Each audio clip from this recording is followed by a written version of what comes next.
क्षेत्र पे हूँ जहाँ पर महिला आरक्षण जब भी कोई लड़की देखूं मेरा दिल दीवाना बोले ओले ओले ओले ओले 16 गाँव तराना यारा झूम झूम के ओले ओले ओले जिसे प्रमुख है के कविता। अरे मैडम चीफ मिनिस्टर की बेटी है वो। अरे मैडम तो नहीं है ना, इसीलिए आपकी जरूरत है। शाम तक चलेगा यहाँ पर।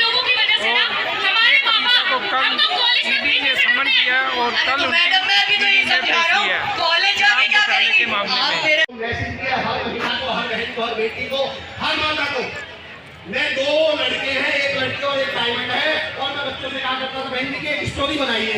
शॉर्ट में सुना रहा हूँ स्टोरी। बहन की अच्छी बनती है, 2 दोस्त हैं तो बाय डिफॉल्ट एक अमीर मिलेगा एक गरीब। अच्छा गरीब के कैरेक्टरिस्टिक बताइए। गरीब को मेहंदी बोलते होंगे कहानी में, या आलसी। मेहंदी ईमानदार या बेईमान? ईमानदार। कैरेक्टर वाला या कैरेक्टरलेस? कैरेक्टर वाला। अब अमीर पे आइए, ईमानदार या बेईमान? बेईमान। कैरेक्टर वाला कैरेक्टरलेस? कैरेक्टरलेस। मेहनती आलसी। ये आपके खिलाफ साजिश है, आपके दिमाग में बैठा दिया। ईमानदार कहलाना चाहते हो, मेहनती कहलाना चाहते हो, अच्छा कहलाना चाहते हो, गरीब बने रहो। अब मेरी बहनों से जो शिकायत है वो सुनिए। इसमें बहन की एक लड़की भी है और स्टोरी आगे चलती और आप बोलिएगा, मैं नहीं बोलूंगा। There was a girl and she was very beautiful। मेरा एतराज बहन की इस बात पे है, ये क्यों नहीं गया कहा गया There was a girl, she was very hard working। ये क्यों नहीं कहा गया There was a girl, she was very intelligent। There was a girl, she was very diligent। ये आपके खिलाफ साजिश है। आपसे कह दिया मैं तब करो, सुंदर बनो, ब्यूटी के चक्कर में पड़ी रहो, मत अपने अधिकारों के बारे में बात करना, मत अपने हक के बारे में बात करना, और इनसे अपने हक मांगते फिर ये कौन होते हैं हमें हक देने वाले? सवाल ये हक हमारा अपना है। मेरी आपसे रिक्वेस्ट है, जब कोई आपकी ब्यूटी की तारीफ करे ना तो उससे टोकना और बोलना, तुझे मुझ में टैलेंट नजर नहीं आया क्या? तुझे मेरे कम्युनिकेशन स्किल्स नजर नहीं आए? मेरा हार्डवर्क नजर नहीं आया? मेरी मेहनत नजर नहीं आई? मेरी आपसे शिकायत रहेगी, आइंदा कोई ब्यूटी की तारीफ करे समझ लेना उसने आपके टैलेंट की बेइज्जती करी है। मैं एक बार इस मंच से फिर आदरणीय दीदी को प्रणाम करता हूँ, मंच को प्रणाम करता हूँ, और मेरी तमाम साथियों को, हर महिला से बस एक शेर के साथ, राहत इंदौरी साहब का शेर कि ना हम सफर ना किसी हम नशी से निकलेगा, हमारे पैर का कांटा हम ही से निकलेगा। आप लगे रहिए, हम आपके साथ हैं। बहुत बहुत शुक्रिया, बहुत बहुत धन्यवाद। Thank you so much. एक नारे के साथ सावित्रीबाई फुले अमर रहे, सावित्रीबाई फुले अमर रहे, बाबा साहब अमर रहे, महात्मा फुले अमर रहे। साथियों, आज पूरे देश के अंदर आज जो दिखा दिया कि आज माता सावित्रीबाई फुले के परिनिर्वाण दिवस पर एक बहुत बड़ी क्रांति इस देश की महिलाओं ने आज अपने अधिकारों के लिए आज आवाज उठाई है। लेकिन मैं बहुत देर से काफी नेता आए थे, काफी लोग बात कर रहे थे कि आपको समर्थन करता हूं, समर्थन देते हैं, लेकिन इस बात से कोई काम नहीं चलने वाला। जब अब जो संसद के अंदर जो सोमवार को सत्र चालू होने वाला है तभी बात होगी। यहाँ जितने लोग मंच से बोले, जितने लोग मंच से बोले, सांसद भी आए थे, विधायक भी आए थे, लेकिन तभी हम लोग मानेंगे इस मंच से कि जब संसद का सोमवार को चल ना पाए और एक ही आवाज हो, महिला आरक्षण, महिला आरक्षण, महिला आरक्षण। जब तक हमारा अधिकार नहीं मिलता तब तक हम लोगों को संसद चलने नहीं देना। लेकिन आज मैं इस बात के लिए कहना चाहता हूं, जिस प्रकार से मेरी बहन समाजवादी पार्टी की नेता बोल रही थी कि माननीय अखिलेश यादव ने और इस देश के दूसरे काशीराम शरद यादव ने कहा था कि कोटे में कोटा, जब तक दलित पिछड़े वंचितों की हिस्सेदारी महिला आरक्षण में नहीं होगी तब तक आरक्षण का कोई मतलब नहीं होगा। क्योंकि इस देश के अंदर ये एक तमाम जो 85% की आबादी वाला समाज है, ये पूर्ण रूप से जब तक ये हिस्सेदारी में नहीं होगा तब तक इसका काम नहीं चलने वाला। पर मैं इस बात के लिए कहना चाहता हूँ,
ताकि अपने परिवार के लिए पानी की कमी ना होने दे।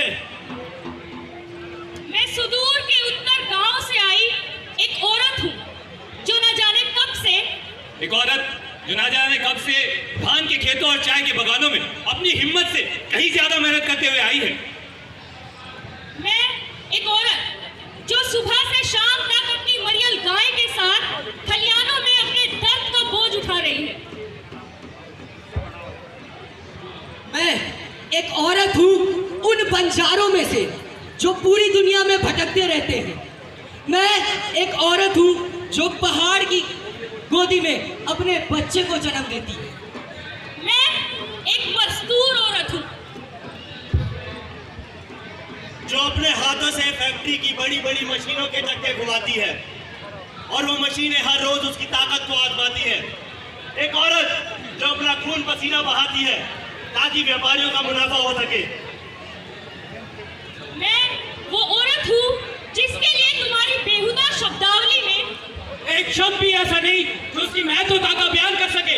अरे तुम्हारी शब्दावली में तो उन औरतों की बातें होती है जो खूबसूरत हो, जिनके बालों से महक आती हो। मैं तो वो औरत हूँ मैं तो वो औरत हूँ जिसके हाथ दर्द की पैरी छुरियों से घायल हो चुकी है, जिसका शरीर कमर तोड़ काम से टूट चुका है, जिसके शरीर में रेगिस्तान की झलकियां दिखाई देती है। आरक्षण अब नहीं तो कब, अब नहीं तो कब, अब नहीं तो कब, अब नहीं तो कब। हर साल लाल किले से प्रधानमंत्री जी नारी शक्ति के बारे में बातें तो करते हैं, लेकिन जमीनी स्तर पर क्या उस पर काम होता है? नहीं होता है। जब भी महिलाओं को मौका दिया गया है, जब मौका दिया गया है, वो मर्दों के साथ कदम से कदम मिलाकर आगे बढ़ी है और हर काम में आगे रही है। तो आरक्षण अब नहीं तो कब, अब नहीं तो कब, अब नहीं तो कब। सफल होगी। मेरा पूरा सपोर्ट तुम्हारे साथ है। बहुत शुक्रिया सर। अरे कविता जी, सुना है आजकल ये सदन में बड़ा महिलाओं का चर्चा वर्चा चल रहा है। अरे इसमें आप जैसी महिला का क्या राय है, बताइए जरा। देखिए, मैं तो इसके पूरे समर्थन में हूँ, क्योंकि महिलाओं के लिए आरक्षण होना ही चाहिए। तभी तो महिलाएं अपना प्रतिनिधि जो उनकी बात वहां तक पहुंचा सके उसको चुनेंगी, क्योंकि हमारा पक्ष पुरुषों को कैसे पता चलेगा, उसके लिए महिलाएं तो होनी चाहिए ना संसद में, ताकि पूरी बात करना चाहता हूँ, आपको एक पॉलिसी बताना चाहता हूँ। हम कविता को सपोर्ट करना चाहते हैं, इसे प्रॉपर रिसोर्सेज प्रोवाइड करना चाहते हैं। अरे मैं तो चाहता ही नहीं था कि वो कॉलेज जाए, ये सब लड़कियों के लिए सुरक्षित नहीं। और हाँ, मैं अपना समय और पैसा उस पर खर्च नहीं करना चाहता। मैं अपनी चिंता भली भांति समझता हूँ, लेकिन आप चिंतित ना हो और परेशान तो बिल्कुल ना हो। यहाँ भी आप देख सकते हैं कि कविता बीच में बैठी हुई है और यहाँ पर और भी 16 विपक्षी दल हैं जिनके कार्यकर्ता यहाँ पे मौजूद हैं। ज़्यादातर यहाँ पे आपको महिलाएं नज़र आएंगी। नमस्कार, आपने देखा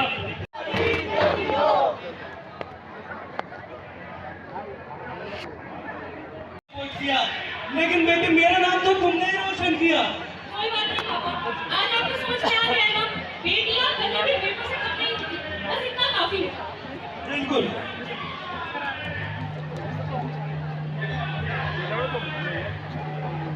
तो देखा दोस्तों, आज जो हमने यहाँ देखा है ये कोई अचंभे की बात नहीं है।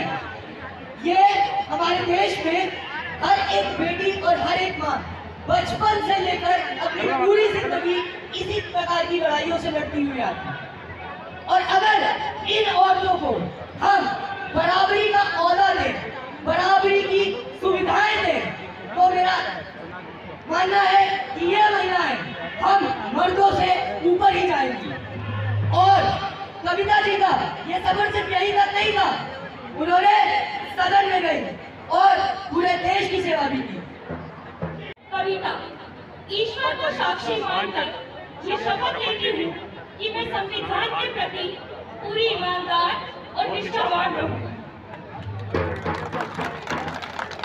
इतिहास गवाह है, महिलाओं को जब भी सही अवसर मिला है, उन्होंने धरती से लेकर अंतरिक्ष की गहराई तक खुद को साबित किया है।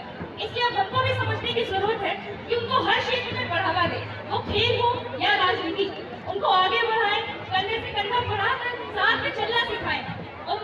सपने पूरे करने के लिए बढ़ावा दें तो होंगे नहीं। महिलाओं को पढ़ाएं, क्योंकि वो पढ़ेंगी तो देश बढ़ेगा। बहुत शुक्रिया। सरफरोशी की तमन्ना अब हमारे दिल में है, सरफरोशी की तमन्ना अब हमारे दिल में है।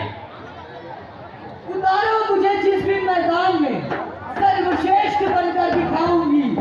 मैं औरत हूँ, औरों से अलग दिखती हूँ तो अलग ही करके दिखाऊंगी। सरफरोशी की तमन्ना अब हमारे दिल में है, सरफरोशी की तमन्ना अब हमारे दिल में है। ना चाहे मैं नाम की, इसी को महान बनाऊंगी। नारी हूँ मैं इस युग की, नारी की अलग पहचान बनाऊंगी। सरफरोशी की तमन्ना अब हमारे दिल में है, सरफरोशी की तमन्ना अब हमारे दिल में है। सदियों से देखा जिस तन को तुमने साड़ी में घर घर में रहती थी वो, पर जान न सके तुम उसको मन को। सरफरोशी की तमन्ना अब हमारे दिल में है, सरफरोशी की तमन्ना अब हमारे दिल में है। झुकी हुई सी नजर थी, बाड़ी भी मध्यम मधुर सी थी, पर तालों की आवाज कबर की हिम्मत न थी उठ करने की। सरफरोशी की तमन्ना अब हमारे दिल में है। मैडम जी यहाँ पर बता चुकी हैं। अब उनका तेलंगाना राष्ट्र समिति एवं इस अखिल भारतीय महिलाओं की ओर से जो कि यहाँ आज अपना विरोध प्रदर्शन करने आई है, उन सभी की ओर से आपकी सहभागिता पर आपको आभार व्यक्त करती हैं और आपको पूरा धन्यवाद देती हैं। बहुत बहुत धन्यवाद अंजू मैडम जी आपका। इसके बाद मैं माननीय राज्यसभा मेंबर तेलंगाना राज्य से माननीय केशव राव जी से आग्रह करती हूँ कि वो हम महिलाओं को अपने शब्दों में एक ऐसा मार्गदर्शन दें जो आज एनएलसी कटकला के समर्थन में यहाँ जुड़ी हुई है। आगे आने वाले समय में कंधे से कंधा मिलाकर मोदी जी की कुर्सी को हिलाकर अपना आरक्षण लाकर पूरे तेलंगाना राज्य में पूरे भारत देश में एक त्योहार स्वरूप इसे मनाएं। धन्यवाद। पहले आप अपना नाम बताइए मैडम। मेरा नाम मालती है, मैं शाहपुर से आई हूँ, हैदराबाद से। हाँ जी। अब यहाँ महिला रिजर्वेशन के वास्ते हम लोग लड़ रहे हैं। जो महिलाओं को हक होना है वो पहले महिलाओं का वोट कब आया? मार्च 8 को। मार्च 8 कब से कई को आया? वो न्यूयॉर्क लैंड देश में जो आहार और शांति के बराबर 15,000 मेंबर्स लड़ाई चली थी। तो 4 दिन के बाद उधर निकोलस 2 बोल के एक सम्राट था, उन लोग नीचे उतर गया। तो तात्कालिक प्रभुत्व रहते ना, उन लोग क्या हुआ, महिलाओं को वोट हक देना बोलते मार्च 8 को दिया था।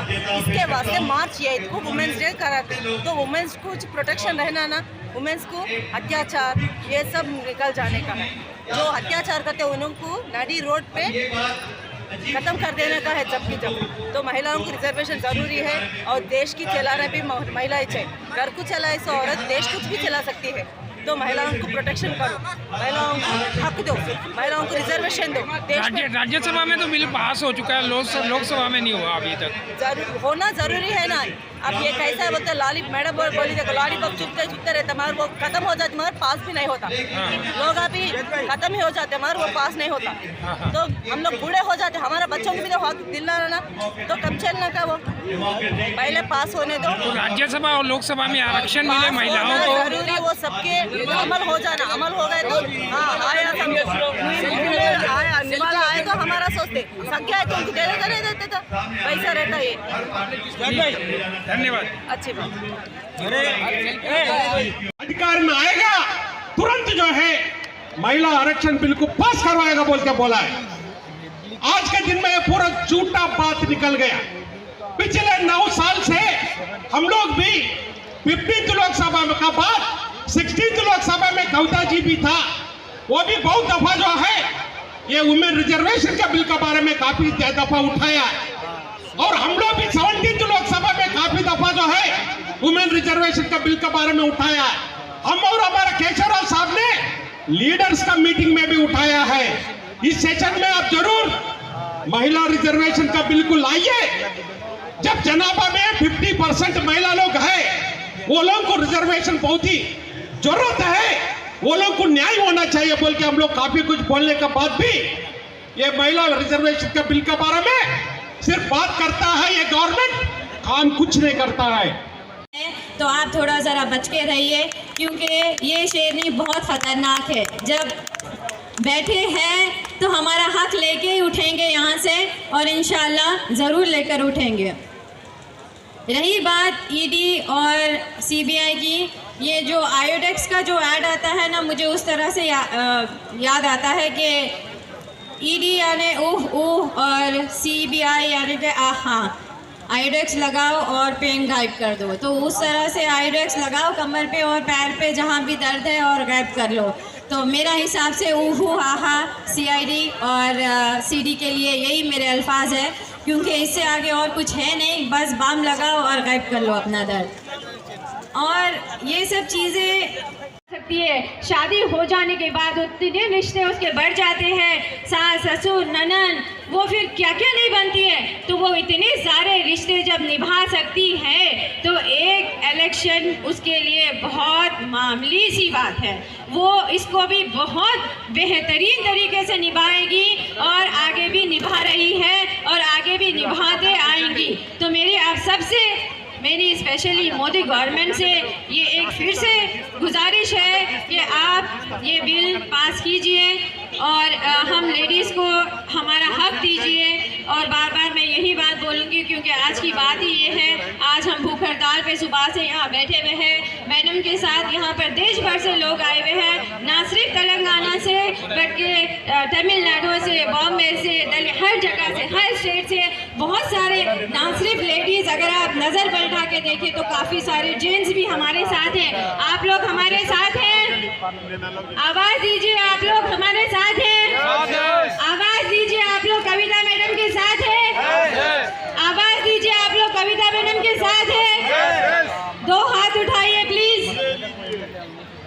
थैंक यू सो मच ये मौका देने के लिए। जात धर्म का स्टेज नहीं है, तो वो बात साबित हो गई है। हमारे साथ शामिल हैं Bibi Tarvinder Kaur Khalsa, international Sikh councillor and social welfare president. Ma'am का यहाँ आने पर हम हार्दिक अभिनंदन करते हैं, स्वागत करते हैं। और मैम ने आश्वासन दिया है कि आगे जब भी ये मूवमेंट बढ़ेगा तो मैं बढ़ चढ़कर बहुत सी महिलाओं के साथ यहाँ पर शामिल होंगी।